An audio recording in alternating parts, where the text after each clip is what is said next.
ஒரு முறையே அழுத்துங்கள் ayini.com. உங்கள் தேவைகள் அனைத்தையும் இணையதளம் வழியாகவே பூர்த்தி செய்யுங்கள். ayini.com. தமிழ் உறவுகளே வணக்கம்.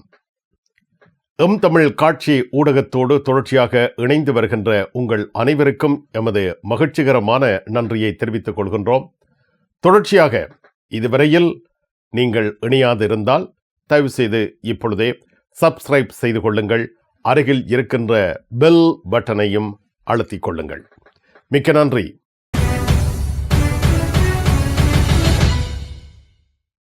பாரிஸ் ஒலிம்பிக் தொடர்பான செய்திகள் பிரான்ஸ் நாடாளுமன்ற தேர்தல் அறிவிப்பினால் பின்தள்ளப்பட்டுள்ளன. பாரிஸ் ஒலிம்பிக் 2024 ஆரம்பம் செயின் நதியில் என திட்டமிடப்பட்டுள்ளது. ஆனால் செயின் நதி நீச்சல் நிகழ்த்த முடியாது என கூறப்பட்டது. இதனால் பெரும் தொகை பணம் செலவிடப்பட்டு சுத்திகரிப்பு பணிகள் மேற்கொள்ளப்பட்ட நிலையில் பாரிஸ் நகர மாதா ஆன் இதல்கோ செயின் நதியில் நீச்சல் புரிய போகின்றார். இது பற்றி அவர் ஏற்கனவே அறிவித்திருந்தார். இப்பொழுது ஜூலை 15 ஆன் இதல்கோ செயின் நதியில் நீந்துவார் என அறிவிக்கப்பட்டிருக்கிறது. ஜூன் 19 புதன்கிழமை அன்று இதனை அவரே அறிவித்திருக்கிறார். ஒலிம்பிக் போட்டிகளுக்கென செயின் நதியில் சுத்திகரிப்பு பணிகள் நடைபெற்று வருகின்றன. நீச்சல் போட்டிகளுக்குரிய தடாகங்கள் அமைக்கப்படுகின்றன. ஒலிம்பிக் போட்டிகளுக்காக செயின் நதி தயாராகிவிடும் என்றும் அதில் ஜூலை 15 தான் நீந்தப் போவதாகவும் உறுதிப்படுத்தியுள்ளார்.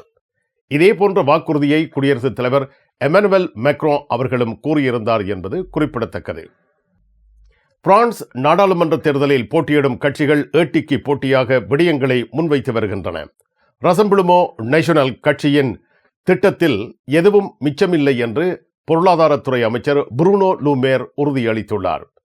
அடிப்படை தேவைகள் மீதான தேவையா வரியை ஒழிப்பதற்கான முக்கிய நடவடிக்கை பற்றி ரசம்பிளுமோ நேஷனல் கட்சி முதன்மை வேட்பாளர் கருத்து வெளியிட்டிருந்தார். ஜோதான் பாதல்லா பரிசியனுக்கு வழங்கிய நேர்காணலில் தேவையா வரி 5.5 குறைப்பது பற்றி கூறியிருந்தார். பொருளாதார அமைச்சர் தேசிய ஒருமைப்பாட்டு கட்சியின் கருத்துக்கு மறுப்பு தெரிவித்துள்ளார். அத்துடன் நடைமுறைக்கு சாத்தியமற்றது என்றும் கண்டித்துள்ளார். ஜோர்தான் பாதல்லா நாடாளுமன்ற தேர்தலில் வெற்றி பெற்றால் அடிப்படை தேவைகள் மீதான தேவையா வரியை அகற்றுவதற்கான வாக்குறுதியை வழங்கியுள்ளார். இது இனி தேசிய ஒருமைப்பாட்டு கட்சி அல்ல, இது தேசிய மறுப்பு கட்சி என்று புரூனோ லூ மேர் கூறியுள்ளார். வாங்கும் சக்தியின் அடிப்படையில் ஏரனின் தவறான வாக்குறுதிகள் முன்வைப்பதை புரூனோ லூ மேர் கண்டித்திருக்கிறார். ஐரோப்பிய பிரச்சாரத்தின் பொழுது ஏரனால் முன்மொழியப்பட்ட அனைத்து நடவடிக்கைகளும் மறைந்துவிட்டன என்றும் பொருளாதார அமைச்சர் சுட்டிக்காட்டியுள்ளார்.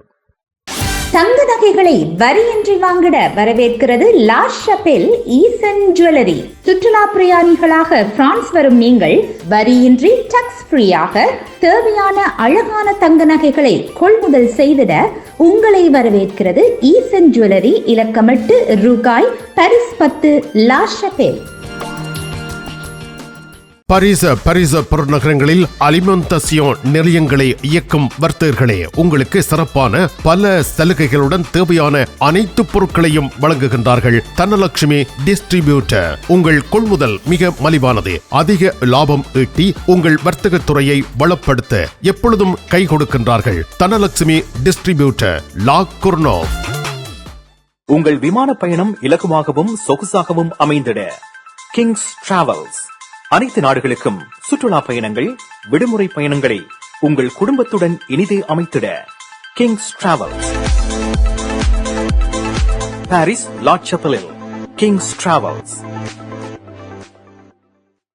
பிரான்ஸ் நாட்டில் இம்மாத முடிவில் நடைபெறும் நாடாளுமன்ற தேர்தலின் மூலம் 28 வயதான ஜோர்தான் பாதல்லா பிரான்சின் அடுத்த பிரதமராக முடியுமா என்ற கேள்வி பிரான்ஸ் அரசியலில் பலமாக எழுப்பப்பட்டு வருகிறது. ஜூன் 30, ஜூலை 7 ஆகிய தேதிகளில் 2 சுற்று தேர்தல்களுக்கு அழைப்பு விடுத்த குடியரசுத் தலைவர் எமனுவல் மேக்ரோனின் முடிவு தீவிர வலதுசாரிகளுக்கு அரசியல் அதிகாரத்தை வழங்கக்கூடிய பொறுப்பற்ற சூதாட்டமாக போட்டியாளர்கள் மற்றும் கூட்டாளிகளால் பார்க்கப்படுகின்றது. அவர் பிரெஞ்சு அரசியலின் கட்டுப்பாட்டை மீண்டும் பெற விரும்புகிறார். ஆனால் அது நிறைவேறாது என்று கருத்து கணிப்புகள் கூறுகின்றன. பிரான்ஸ் ஏன் தேர்தல் நடத்துகிறது?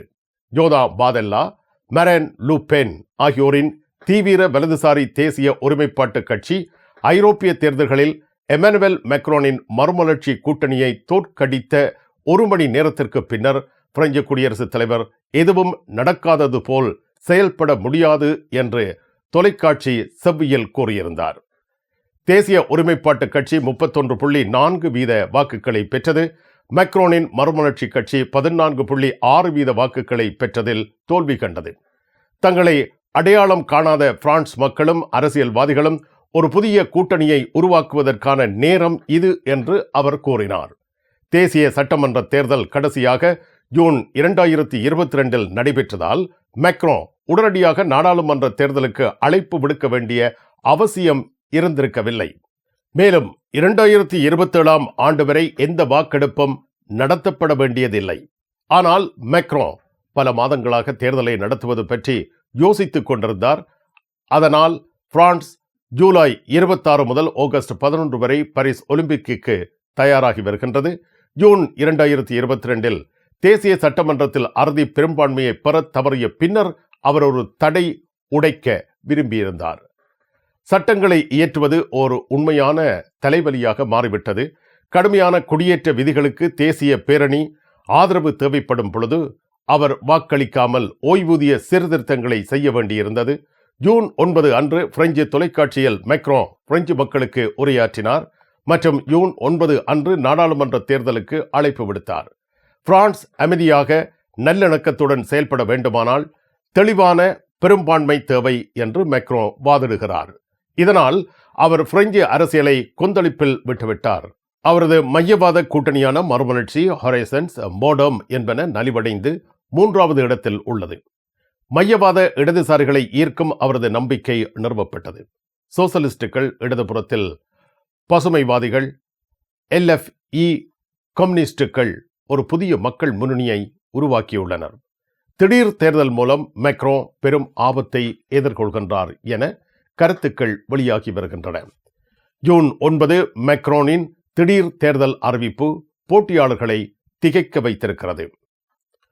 பிரான்சில் ஜூன் 30, ஜூலை 7 ஆகிய தேதிகளில் நடைபெறவுள்ள நாடாளுமன்ற தேர்தல் தீவிர வலதுசாரிகளான தேசிய ஒருமைப்பாட்டு கட்சி முதன்முறையாக பிரான்சில் அதிகாரத்தை கைப்பற்றும் என்ற எதிர்பார்ப்புகள் பெருகி வரும் நிலையை ஏற்படுத்தியுள்ளது. இதன் மூலம் 28 வயதான ஜோதாம் பாதெல்லா பிரதமராகி நாடாளுமன்றத்திற்கு தலைமை தாங்குவார். மரீன் லூபென் குடியரசுத் தலைவர் பதவியை இலக்கு வைத்து பயணிக்கிறார். மரீன் லூபென் 3 முறை குடியரசுத் தலைவர் பதவிக்கு போட்டியிட்டு தோல்வி கண்டவர். ஆனால் ஒவ்வொரு முறையும் அவர் அதிக வாக்குகளை பெற்றிருந்தார். இப்பொழுது அவரது கட்சி பிரான்சில் மிகப்பெரிய கட்சியாக மாறக்கூடும் என்ற கருத்து கணிப்புகள் வெளியாகி வருகின்றன.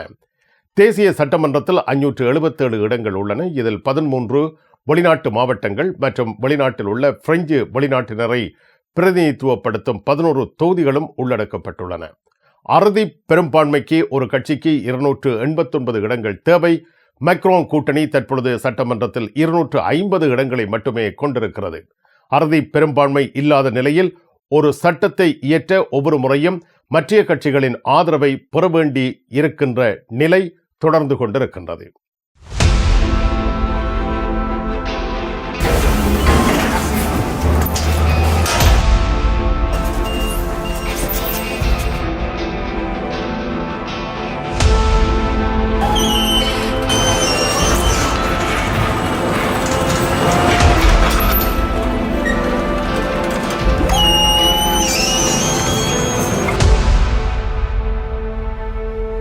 VSCO கேஷ் அண்ட் கேரி தற்போது பிரான்ஸ் நகரில் தனது புதிய 3 கிளைகள் கொண்டு மக்களுக்கான சேவையை வியாபித்துள்ளது. பிரான்சில் அப்பா சிவனே, இது ஒரு வர்த்தக நிலையம் மட்டுமல்ல. பாரிஸ் நகருக்கு வருவோரும் பிரான்சில் வாழ்ந்து வருவோரும் வருகை புரிய வேண்டிய, பார்த்து மகிழ வேண்டிய ஓரிடம் அப்பா சிவனே. காட்சியகமாக, களஞ்சியமாக, தோட்டமாக மாத்திரமல்ல, உங்கள் வீட்டு தேவை பொருட்கள், உங்களுக்கான ஆடை திணுசுகள் அனைத்தையும் மிக மலிவான விலைகளில் பூர்த்தி செய்யும் வர்த்தக மையம் அப்பா சிவனே. 58 கேதுலா மரைன் 93 450 லீல் செந்தோனி, பிரான்ஸ்.